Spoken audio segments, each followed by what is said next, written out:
So, obviously, from what we just saw and what we've seen over the course of the show, this is not your typical sci-fi show. In fact, when we started, we were told that it was actually considered sci-fact possibility. And as the show has gone on, we have entered the realm. Can you guys, do you remember your initial reaction to the pilot script? Yeah, I loved it. I loved it. I don't know what else to say. Like, I mean, in relation to the well, anything you had read before, right? Yeah, it was unlike a lot of stuff that I had read before. I remember when we first started promoting the show, and we hadn't really started shooting it was just the pilot. And that's what we would say, is that it's science fiction with, you know, like the emphasis on the science, not the fiction. I mean, say, when I read the script, it read like a feature film, and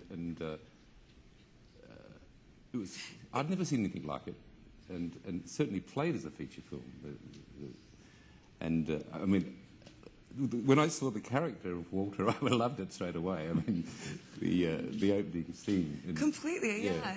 That's actually true. Is that was one of the things that you really noticed, is that it set up the characters so beautifully. Yeah, like, I can remember meeting every character. Like, I remember that beautiful scene with your head just turning around, saying hello. No, I knew. And then I knew someone would come. I knew somebody. Yeah, I knew. Yeah. And then when you first meet Peter too, like that beautiful setup. It was just all.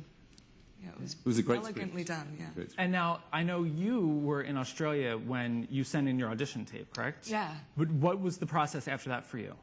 It was really fast. It doesn't always happen like that, but I'd spent a bit of time in Los Angeles, so I had sort of gone and auditioned for a few different projects, but for the same sort of people. And they had, the Bad Robot guys had seen an audition that I'd done for another show.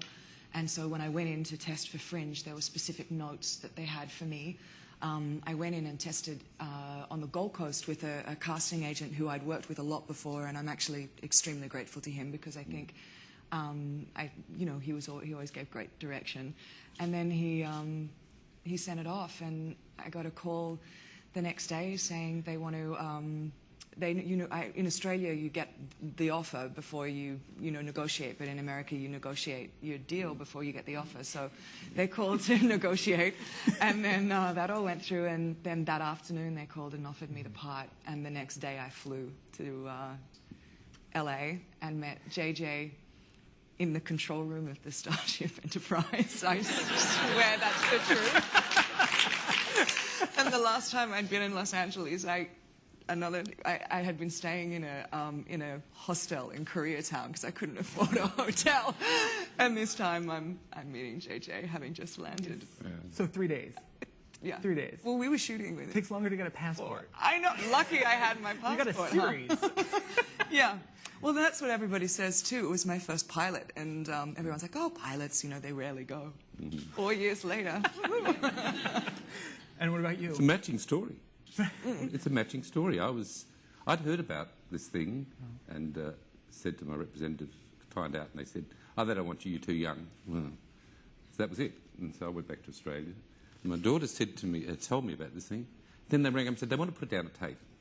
So she came in with me and read against me, and then I got cast. It's the same story. Let's ring up and see you. And now, but I saw JJ in the control room as well. Did you really? It was a thrill. So, did you? Yes, absolutely. It's a matching story.